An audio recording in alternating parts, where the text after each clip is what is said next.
ના ઘરે જઈએ. એના મમ્મી કહેતા હતા એને લેવા જવાનું છે. ચાલ. આવો બેટા આવો.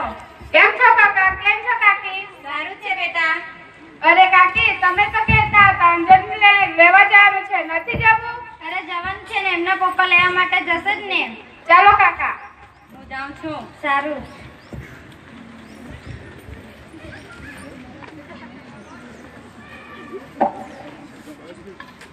અંજલિ! ઓ આવે ગઈ મારી છોકરી. કેવું છે પપ્પા? સારું છે બેટા.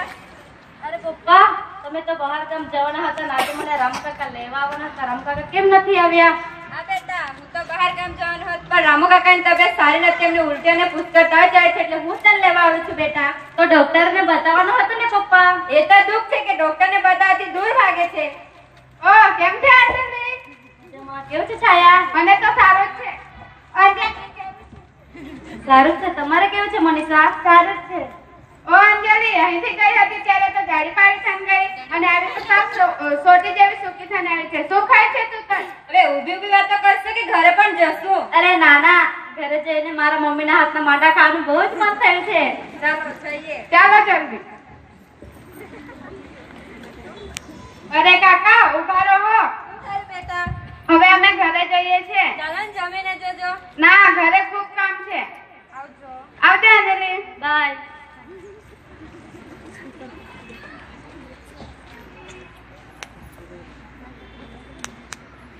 મનીષા મમ્મી મમ્મી, કેવું છે બેટા? સારું છે. કેવું છે તમારે મમ્મી? મારે તો સારું છે બેટા, પણ જોને પહેલા રામુ કાકા બરાબરના બીમાર પડ્યા છે. થોડા દિવસ પહેલા ડોક્ટરે લોહીની ટેસ્ટ કરવા માટે સલાહ પણ આપી હતી પણ એ જાય તો ને. હવે બંનેની વાતો બંધ કરો, જલ્દીથી જમી લો, આપણે રામુ કાકાને જોવા જવાનું છે. સારું.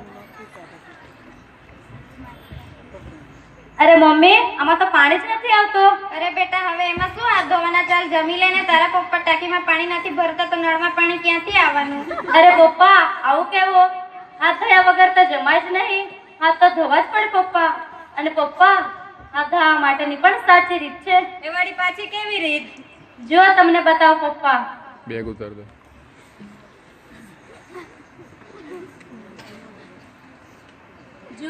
જો પપ્પા, આ હાથ ધોવા માટેનો લિક્વિડ સાબુ છે.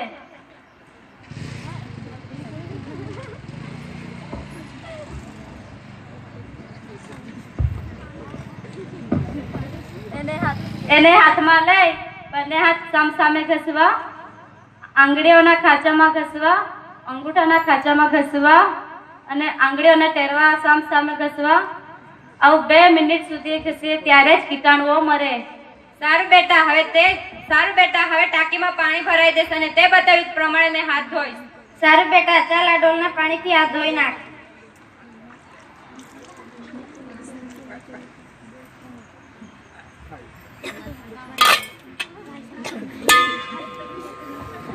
અરે મમ્મી, આ માંડામાં નથી ખાવાની. કેમ બેટા? આ માંડામાં માખી બેઠી છે અને બાકડામાં પણ માખી બણે છે. આપણા ગામમાં એવું જ ચાલે છે બેટા. અરે મમ્મી પપ્પા, તમને ખબર છે આ જે માખી ખાવાના પર બેઠી છે એમાંથી ક્યાં ક્યાં બેસીને આવે છે? ગામના લોકો ખુલ્લી જગ્યામાં શૌચક્રિયા કરે ત્યાં બેસીને આવે છે, ખુલ્લા ખોરાકને દૂષિત કરે છે અને ખુલ્લા મૂળ પરથી પસાર થતા પાણીને દૂષિત કરે છે. એટલે જ તો પાણી ઉકાળી અને ગાળીને પીવું જોઈએ. સારું બેટા, હવેથી હું એ વાતનું ધ્યાન રાખીશ અને ખાવાનું પણ ઢાંકીને જ રાખીશ. સારું, ચાલો રામુ કાકાને મળવા જઈએ. બેગ હા, ઉતાર ચાલો ના. જઈએ. બેગ ઉતાર.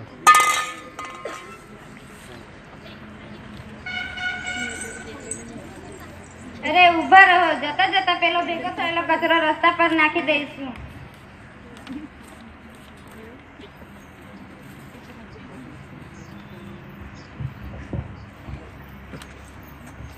અરે મમ્મી, આ શું કર્યું તમે? એટલે જ તો બધા કચરો નાખે છે બેટા. ખુલ્લામાં? ત્યાં કઈ કચરો ટાંકના મોટો બંગલો બાંધો. અરે મમ્મી, ખુલ્લામાં કચરો નાખવાનો મતલબ કે બીમારીને નિમંત્રણ કરવું? ચૂપ કર, હવે શહેરથી બહુ શીખીને આવી ગઈ છે તે. બધી જ ગોઠે મેં ભૂલે કાઢ્યા. કહો ચાલ ને ઈદી.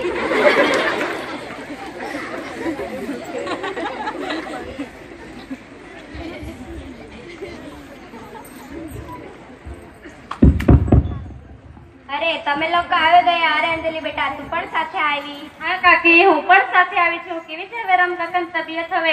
અરે બેટા, કઈ સુધારો નથી થયો. ડોક્ટરને બતાવે ત્યારે ડોક્ટર કહે છે કે મેલેરિયાની અસર થઈ શકે છે અને લોહીના નમૂનાની તપાસ કરાવવી પડશે. હા તો જલ્દીથી કરાવી લો ને કાકી, આ તો બહુ ચિંતાની વાત છે. અરે બેટા, તો વાત સાચી હાય, પણ આમાં પૈસા ના હા. અરે કાકી, આપણા ગામમાં દવાખાના મફતમાં બધાને જ રિપોર્ટ કાઢી આપે જ છે ને. કેવું છે હવે કાકા તમારે? અરે બેટા, તું તમારે વડોદરાથી જવા આવી છે તો જમીને જ જજે. અરે ના કાકા, મારે ગામમાં થોડું કામ છે એટલે મને જવું જ પડશે કાકા. હારું બેટા, બીજી વાર મહેમાન આવજે. આવીશું. અરે કાકી, આ શું તૂટેલા કુંડા, તૂટેલા માટલા અહીં કેમ મૂકી રાખ્યા છે? એમાં ઉપરથી પાણી પણ જમા થયેલું છે. અરે બેટા, અહીંયા મુકાઈ કામરે ના હાથી હી મેકી રાખી હે. અરે કાકી, એ કોઈ કામના નથી, પણ તમારું ઘણું કામ બગાડી શકે તેમ છે. આ રીતે જમેલા પાણીમાં મચ્છરો ઈંડા મૂકે છે અને ડેન્ગ્યુ મેલેરિયા જેવો રોગ થાય છે. હારો બેટા, અહીંયા ના મોટા ક્યાં કદાચ મારી હાઈ બીમારી વે જાય તા માન કોડા પાલી. મારા મમ્મી પપ્પા સેવા કરશે ને કાકી? ખાલી ફેંકી દેશો? અહીં તો ખુલ્લી ગલી, ખુલ્લું મેદાન જેવો હાલત છે. લઈ જાઓ અને કચરા પેટીમાં નાખી આવજો. હું જાઉં છું કાકી.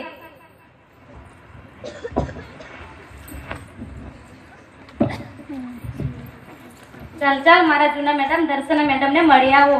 સારું બેટા, ગયા તારી મરજી.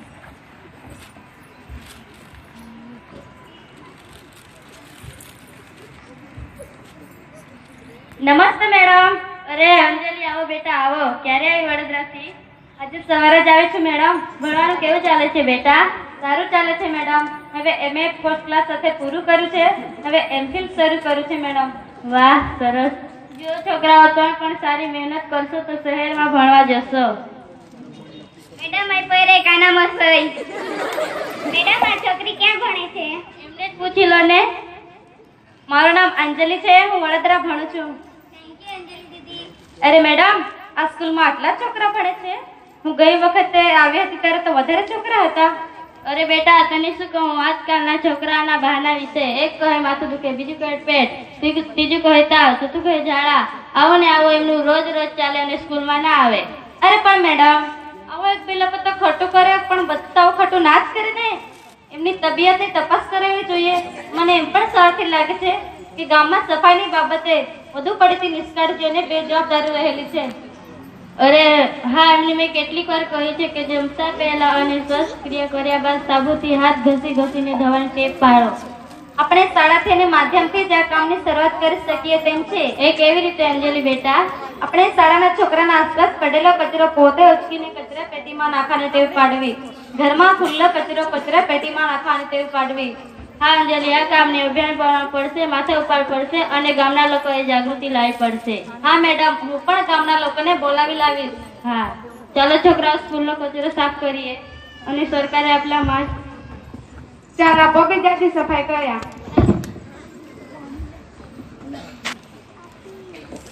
અરે કાકી, આવો ને બહાર. આપણા ફળિયામાં સફાઈ કરીએ છીએ. હા હા, કેમ નહીં. તમે બીજા લોકો અમારા ફળિયાની સફાઈ કરી શકતા હોય તો અમે પણ આવીશું. અરે મમ્મી, આવો ને બહાર.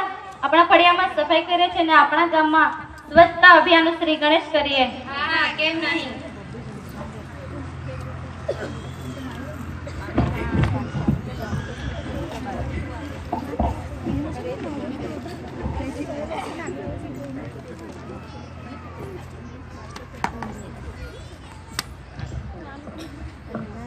હું પ્રતિજ્ઞા લઉં છું કે મારું ઘર, મારું આંગણું, તેમજ મારી ગલી અને મારું શરીર સ્વસ્થ રાખીશ.